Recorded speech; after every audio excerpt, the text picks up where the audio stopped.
I cried. Yeah, the rollie caught you by surprise. I put myself on the line, betting on myself 1,000 times. Promise I'm trying to get right. Yeah, the rollie caught you by surprise. Tell me how you really like it. Why them tears going down your eyes? What's going on, everybody? It's Malcolm the GOAT. Welcome back to Ball with MTG. Yes, sir. Episode 2. We're going up. It's lit. But that song that you guys heard in the beginning of the podcast, that is my song. Go check it out. Go stream it on all major streaming platforms: Apple Music, Spotify, Pandora, iHeartRadio, anywhere you listen to your music. Look me up, Malcolm the GOAT. The song is called Surprise. I'm on there. But yeah, we're doing numbers this year, so run it up. But that's not what you came here for. You came here to listen to a sports podcast. So let's just dive right into it. So a lot of stuff is starting to return back. And like I said in my first podcast, the NBA is returning. But with only a 22-team format. And 14 other teams will be eliminated within the first 53 days of arriving. And there was some concerns from like 30 to 40 NBA players that didn't really want to come back, especially players on a team that weren't serious title contenders. So, they were just concerned. They were really like saying like, we really don't need to finish out the season because we're not really playing for anything. But the plan is still in action. NBA is planning to begin camps July 9th through 11th. But it's before they begin training camps, the players will fly in. They'll quarantine for a few days. And then they'll report to training camp and get ready for the season to start on July 30th. Yeah. And then we have 22 teams, but, only 16 teams make the playoffs. So it's really those teams that were really only like a few games back for that 8th seed spot. And in the West, there were a lot of teams, I think down to like the 13th seed, that could potentially claim that 8th spot. And so there's 8 games that the NBA wants to finish out the regular season with before they go to the playoffs. And the 6 teams eliminated after the 8-game regular season. And there's supposedly a possible play-in tournament. I have to do a little bit more research on that, and then I'll let you guys know a little bit more about that. But it's supposed to be a possible play-in tournament for the number 8 seed. But the 6 teams that are eliminated after, they're going to be gone within 35 to 40 days, which is just a little bit over a month. So, they'll only be staying there for a month. So I could see why some of them would not want to go, especially like teams like coming across from like the Western Conference. Like they're coming all the way over to Orlando just to play for a month. So I definitely see the concern. And honestly, the NBA expects the conference finals will end probably around 82 days, and leaving the 2 NBA finals list, they could potentially start their finals by September 30th. And this is a good thing, especially for a lot of players that should be signed right now, like the DeMarcus Cousins and Isaiah Thomas and J.R. Smith, Jamal Crawford. All those guys should be signed. The NBA is looking to expand each team's roster up to 17 players, but 14 or 15 players active. And with all this corona stuff going around a lot, and that's why they decided to increase roster spots. And if a player tests positive for coronavirus, then the team will get to replace that player as well, because they would have to go into a quarantine period. And that's another thing that's why a lot of people do not want the NBA to return, because if Kawhi Leonard got the coronavirus, that he would have to go in quarantine for like 10 days, and then that really hurts them more than it helps them, because Kawhi Leonard is that piece for that Clippers team to be a champion. And if one of these championship contender teams lose one of those star players, then it really affects their season. I mean, because that player is going to be gone for an ample amount of time. And what if that player is going in the Western Conference Finals or Eastern Conference Finals or whatever the case may be?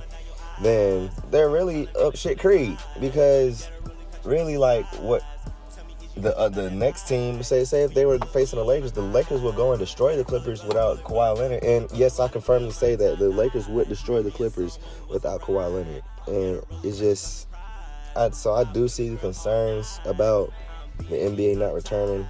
But about the NBA returning.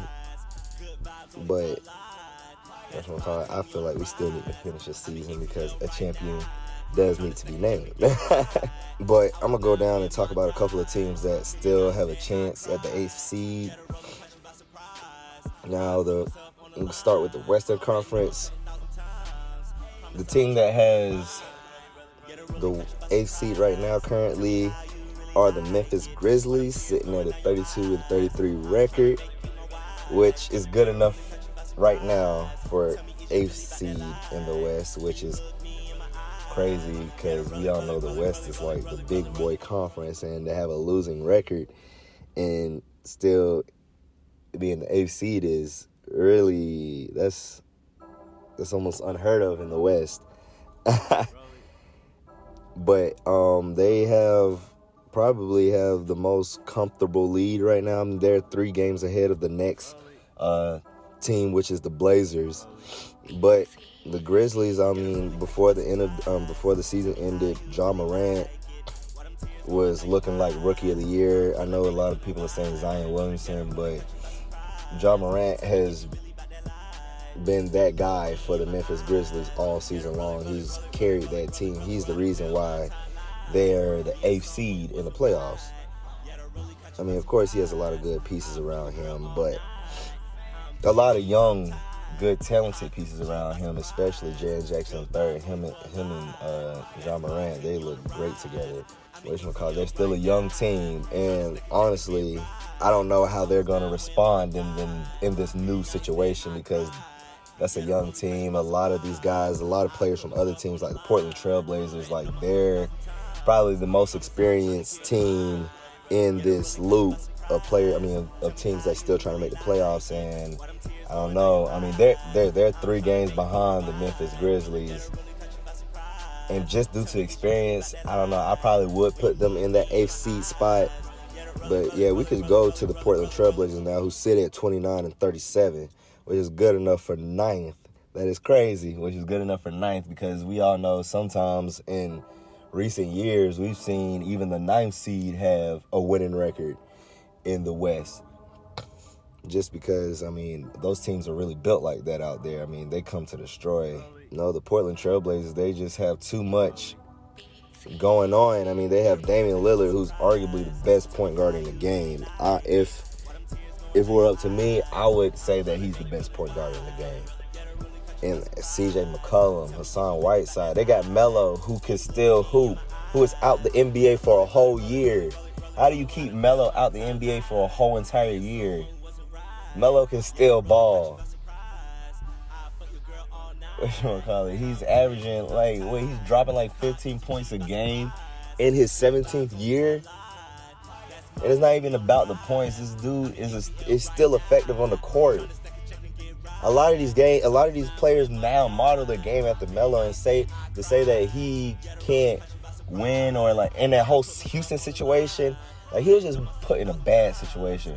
But I don't want to go into too many details on that, because that's not what we're talking about. But yeah, Carmelo definitely a factor, and definitely has a lot of playoff experience. And then Nurkic is probably going to be fully healthy by the time the NBA returns. Zach Collins is going to be returning. This team has the most experience, and this team should make the playoffs, despite all of this weird, there's not going to be any fans, and that's going to be a major role in this. The NBA, this is going to be the first time I've watched basketball without any fans. So And fans, honestly, if you're a fan of the game and you know the game, you know fans play a huge role in how a game is played. I mean, that momentum that the home team gets from the fans, and even from the away team, the boos can energize somebody. But the crowd cheering for you, that energizes you and makes you want to do better. So I definitely want to see how this plays out because, I mean, a lot of players thrive off of that hype. Now, this is the most, in my opinion, this is like kind of like the dark horse, the New Orleans Pelicans, who sit at 28-36, which is good enough for tied for 10th best in the West. But if we all know that the New Orleans Pelicans, they had a rough start. They started their first 30 games. They were 7-23. That was before Zion Williamson came. As soon as he came, it's like everything transformed around. Like they turned into first in points per game at 120, first in assists per game, second in offensive rebounds, and second in total rebounds. They really turned their season around. I will have to compliment the play of Brandon Ingram and Lonzo Ball and Zion Williamson, of course.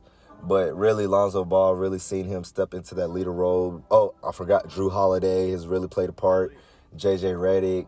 I can go down the list. I mean, they have a really good young team put together, mixed with a lot of good vets. We all know Drew Holiday is probably one of the most underrated players in the league, if not the most underrated player in the league.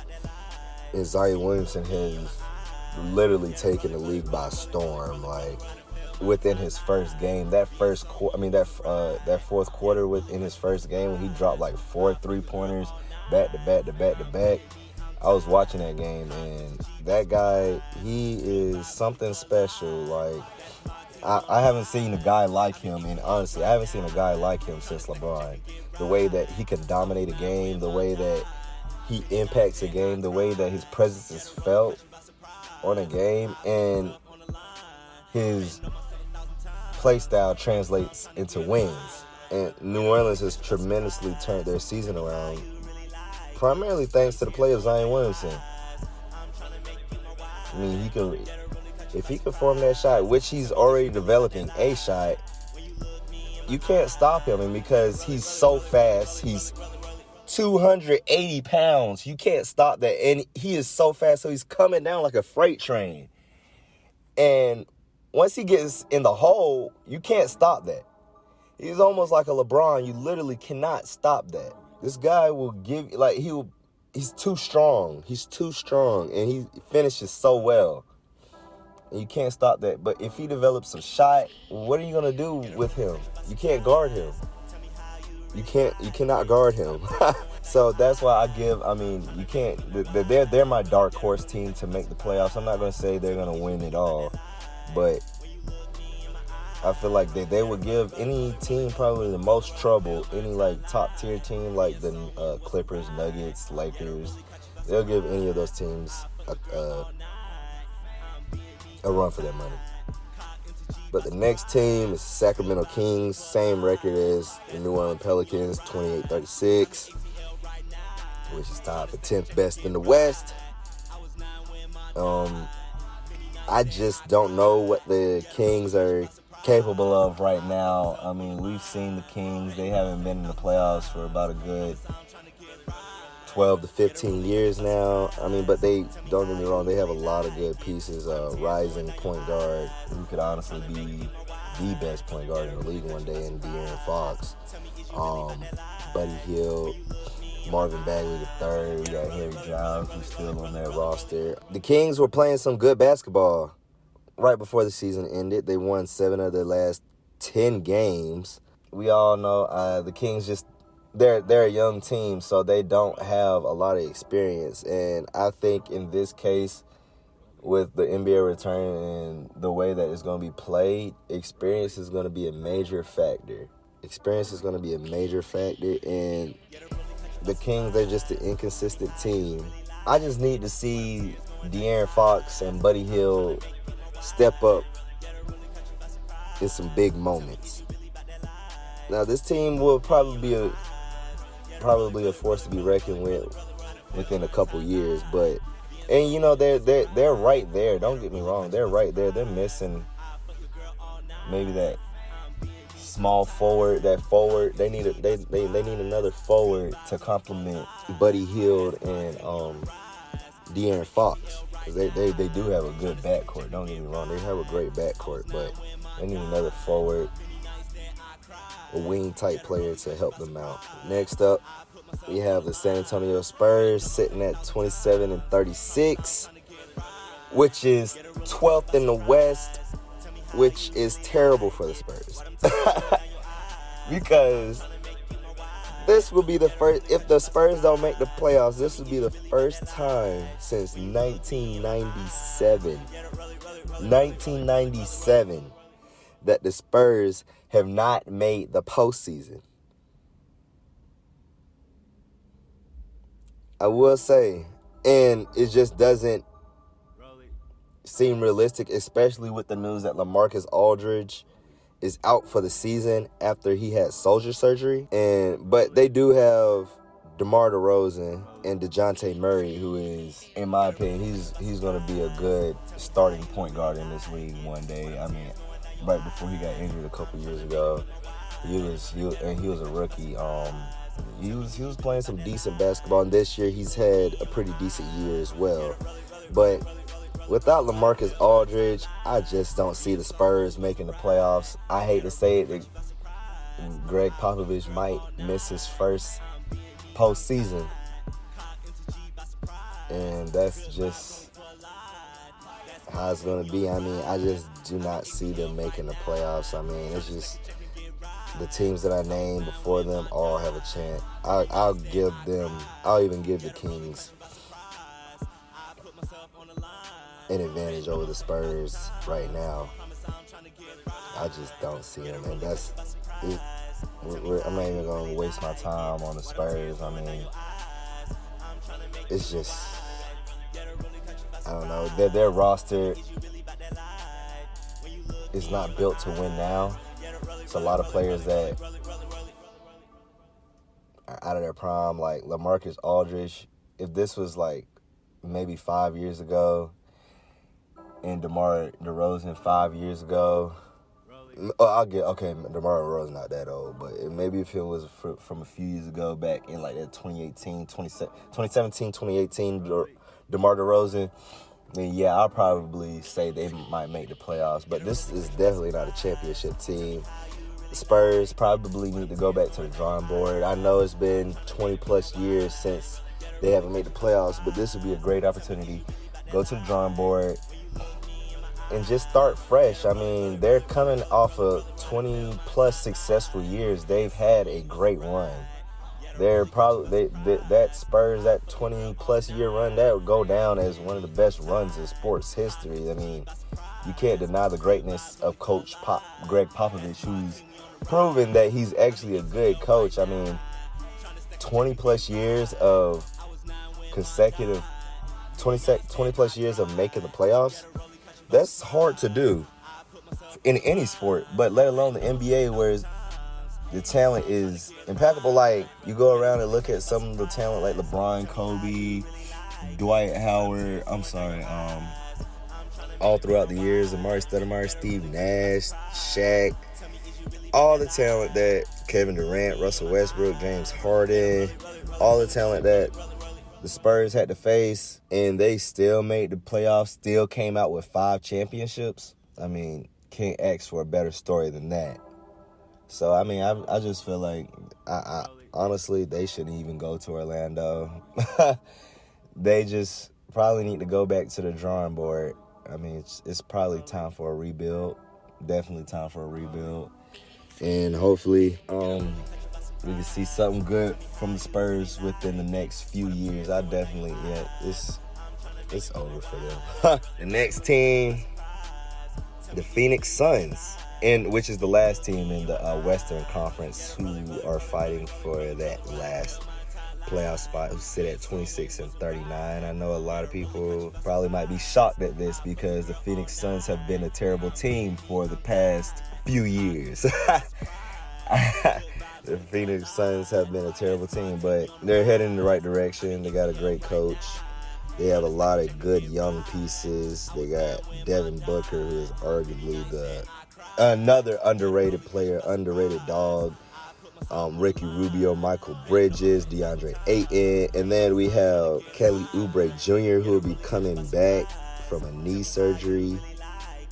Got Aaron Baines, and then Dario Saric. Like that's a team. This is a nice young team. Like they were playing they were playing some good basketball before the season ended. The Suns do have the youngest team in the NBA. So, and like I said, experience is probably going to play a key factor in this, and they are the last seed. So their chances of making the 8th spot is probably slim to none. And they probably were those players that had concerns about returning because they really don't have a shot. Especially, I mean, they're a nice young team, but they just need a couple of years to come together, really build that chemistry, and then we can talk about a playoff run.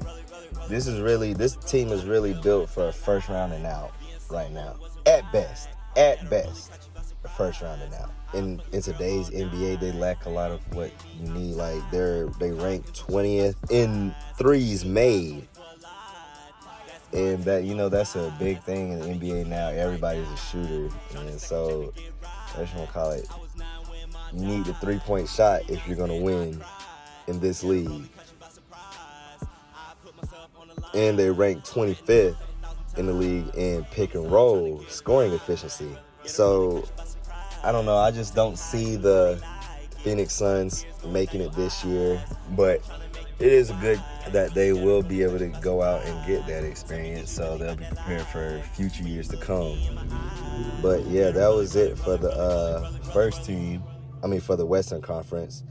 Now we're going to move on to the Eastern Conference, starting with the Brooklyn Nets, who sit at a 30-34 record currently, which is good enough for the 7th seed in the East. Now the Brooklyn Nets probably won't be doing anything this season, especially without Kyrie, who is done for the season. KD has officially made it known that he is not playing this season at all. I know there were some speculations that since the coronavirus, that maybe he would play. No, that is a false accusation. He is not playing. He's done for the season. Coming back next season. And I don't know, that's probably the best bet for him. He could step in and carry this team to a playoffs right now, but he's more concerned about making sure that he's prepared for next season. And then, he hasn't been there the whole entire season, doesn't want to mess up any chemistry, anything like that. But, he is Kevin Durant. And then Kyrie Irving's not playing as well, so that does have a good decision factor as well for KD. But Kyrie is dealing with injuries as well. They still got Spencer Dinwiddie, Karis LeVert, who are still like two underdogs as well, who don't get enough credit. But this is really a first round and out team right here. They're going to make the playoffs. They're the 7th seed, and I don't see really anybody coming for them. They might continue to stay the 7th seed, honestly. But I'm gonna go to the 8th seed, which is the Orlando Magic, who are the most interesting team in here. Not only that this is where the NBA is going to play. The NBA is going to play in Orlando. But they do have an interesting team. Although, it really not home court for them as well, because really no fans are going to be there until the first round of the playoffs. And that's really, and it's only gonna be like family members. And everybody is gonna have family members allowed to be there. But no, Orlando has a good roster. And Aaron Gordon, Aaron Fournier, Nikola Vucevic, who is an all-star this year. Congrats to him. I've always been a fan of him. And they also have a good coach in Steve Clifford, who has a great mind as well. So, I mean, this team, I feel like the whatchamacallit, the Eastern Conference, I really feel like they don't need to play for that 8th spot because these teams are pretty much set in stone. I don't see any other team coming for Orlando, especially like the Washington Wizards are 6 games behind the Orlando Magic and they only have 8 games to play. Anything can happen, but I don't know. I mean, the Washington Wizards, I'm going to move on to the Washington Wizards. They sit at 24-40. And I don't know. I mean, they have Bradley Beal, who was averaging like 35 points a game right before this coronavirus let out. And he was playing with a chip on his shoulder, especially not making an all-star team and not having John Wall. And then the cut of Isaiah Thomas. Just all of that. I mean, he really just had the team really to himself. And so he was able to do some spectacular things that maybe wouldn't have translated into winning, but he was balling. He was hooping. I mean, you can't deny that. He should be an all-NBA performer this year. Especially, I mean, he got that underdog role now. Especially he played with that chip on his shoulder, not making the all-star team. But, yeah, like I said, I just don't see this Washington Wizards team making the playoffs. I mean, they're too far out from the other teams, and I just don't feel like they have a chance. Bradley Beal, all NBA performer. I honestly think that he will get his own individual accolades, but as team success goes on, the Washington Wizards aren't going to make it. Simply not. 0% chance. They probably have the worst chance out of all the teams that are fighting for that 8th spot. But yeah, that wraps up my second episode of Ball with MTG. Make sure you guys follow me on social media. I'll have it in the description below. And I'll have a link to my song below. Make sure you guys go stream that and run those numbers up. We're doing it big this year. And see you guys in my next episode. I'm trying to make you my wife. Get her really catch you by surprise. Tell me, is you really about that life? When you look me in my eyes. Get her really. I done feel my entire life. Being someone who wasn't right.